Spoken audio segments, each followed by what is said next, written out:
So கும்பராசிக்காரர்களுக்கு பல பிரச்சனைகள், தொல்லைகள், மன வேதனைகள், குழப்பங்கள் அதெல்லாம் கொடுத்து கொண்டு இருக்கிறார்.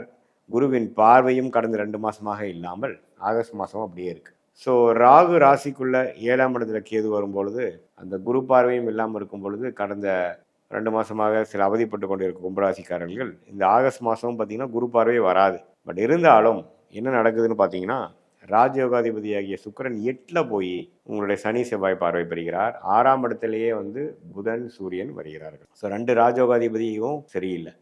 ஸோ அதனால் கும்பராசிக்காரர்கள் மிகவும் கவனமாக இருக்கணும். நேரடி முயற்சியை பண்ணோம்னா நமக்கு எதுவுமே கொஞ்சம் உடனே கிடைக்கிற மாதிரி இல்லாமல் தடங்கல்கள் நிறைந்ததான அமைப்புகளாக இருக்கிறது.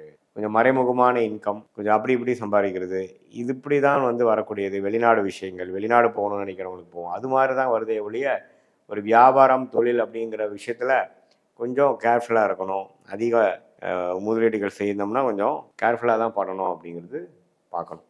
ஏன்னா 6ஆம் இடத்துல குரு வரும்பொழுது அவர் 12ஆம் இடத்தை பார்க்குறார். வெளிநாடு சம்மந்தப்பட்ட விஷயங்கள், சுபவிரயங்கள், ஷேர் மார்க்கெட் இன்வெஸ்ட்மெண்ட்ஸ், அப்புறம் இடம் விட்டு இடம் மாறுது, விரயங்களாக நிறைந்த ஒரு அமைப்பாக இருக்கிறது. ஸோ இடமாற்றங்கள் அதிகமாக எதிர்பார்க்கலாம். கடன் விஷயங்கள் ஏதோ ஒரு டக்குன்னு ஒரு கடன் வாங்கக்கூடிய அமைப்புகள், ஒரு தேவைக்காக வாங்கக்கூடிய அமைப்புகளாக இருக்கணும். அது தேவையில்லாத கடனாக வாங்கிடாதீங்க, ஏன்னா அது அடைப்பது கஷ்டம். ஸோ கும்பராசிக்காரர்கள் இப்போ ராகு ராசிக்குள்ளேருந்து குழப்பத்தை கொடுக்குற நேரத்தில் சில பிரச்சனைகளை கடன் வாங்கி நம்ம சரி பண்ணிக்கலாம்னு பார்க்கும்பொழுது கொஞ்சம் கவனமாக தேவையானுக்கு மட்டும் வாங்கி அது மூலமாக சில பிரச்சனைகளை சால்வ் பண்ணி அடுத்து வரக்கூடிய வாழ்க்கை கட்டத்துக்கு நகரக்கூடிய அமைப்புகள் இருக்குது. சில பேர்த்துக்கு திடீர்னு ஒரு இம்போர்ட் ஆர்டர், எக்ஸ்போர்ட் ஆர்டர் கிடைக்கக்கூடிய அமைப்புகள் இருக்குது. சில பேர்த்துக்கு இது விசா எதிர்பார்க்குறவங்க டக்குன்னு வெளிநாடு விஷயங்கள் போய் கிடைக்கக்கூடிய அமைப்புகள் இருக்குது. இது மாதிரி பல மாற்றங்கள் நிறைந்த ஒரு அமைப்பாக, ஒரு கம்ஃபர்ட் ஜோன்லேருந்து நம்ம அடுத்த லெவலுக்கு போகக்கூடிய ஒரு அமைப்பாக கும்பராசிக்காரர்களுக்கு வாழ்க்கை நகர்வுகள் வருகிறது. அதே மாதிரி சில பேர்த்துக்கெல்லாம் பார்த்தீங்கன்னா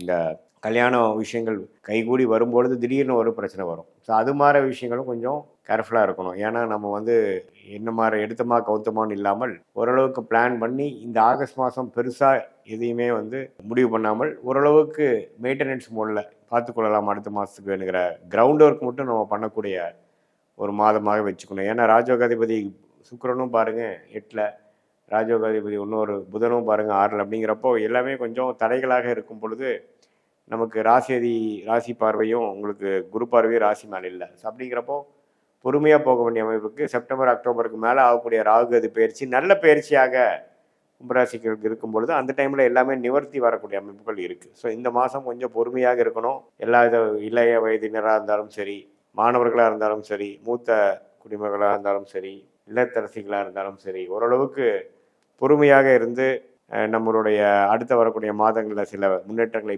அடைந்து அது மூலமாக நிவர்த்தி பெறக்கூடிய அமைப்புகள் தேவைப்படுகிறது என்பதை தெரிந்து கொள்ள வேண்டும்.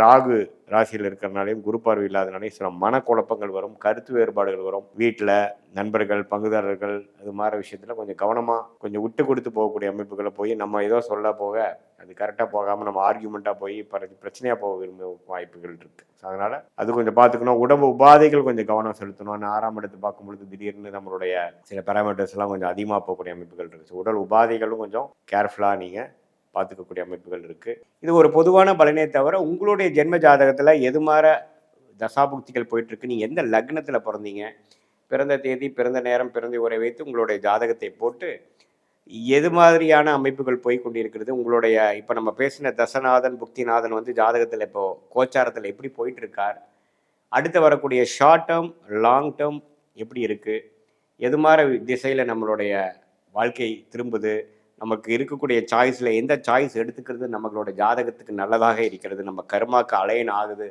அப்படிங்கிறத சயின்டிஃபிக் வேதிக் அஸ்ட்ராலஜி முறையில் எதையும் நம்ம மிகைப்படுத்தாமல் அருள்வாக்கு சொல்கிற மாதிரிலாம் சொல்லாமல் ஒரு கிரகமும் ஒரு மாதிரி இருக்கும் பொழுது நம்மளுடைய 18 வருஷம் அனுபவத்தில் எப்படி இருக்குது, பலாயிரக்கணக்கான ஜாதகம் பார்க்கும் பொழுது இந்த லக்னத்துக்கு, இந்த ராசிக்கு, இந்த தசாபுக்திகள் போகும்பொழுது எது மாதிரி பலன்கள் நம்ம எதிர்பார்க்கலாம், எது மாதிரி வாழ்க்கையை நம்ம திட்டமிட்டுக்கலாம், எது மாதிரி ஒரு முயற்சிகள் போய்க்கலாம், எது நமக்கு ஆகாது, எது நமக்கு தகுந்ததாக இருக்குதுங்கிறத நம்மளுடைய 18 வருஷம் சயின்டிஃபிக் வேதிக் அஸ்ட்ராலஜி முறையில் நம்ம கற்றுக்கிறதுனால அது மூலமாக ஆலோசனை பெற்று உங்களுக்கு எது மாதிரி தசை போயிட்டுருக்கு, உங்களுடைய நேர்த்தியான இன்டென்ஷன்ஸ் என்ன, அதுக்கு நமக்கு கிடைக்கக்கூடிய வாய்ப்புகள் எப்படி இருக்குது, எந்த மாதிரி டைம்லைன்ஸில் நமக்கு அது மாதிரி விஷயங்கள் காட்டுது, எது வந்து உடனே நடக்கக்கூடியதாக இருக்குது, எதுக்கு வந்து கொஞ்சம் பொறுமையாக இருக்கணும், நம்மளுடைய யோகமான தொழில் என்ன, யோகமான வேலை என்ன, யோகமான படிப்பு என்ன அப்படிங்கிறது நம்ம ஜாதகத்தில் எப்படி இருக்குங்கிறதை பார்த்து அதுக்கு தகுந்த மாதிரி முடிவுகளை எடுக்கும் பொழுது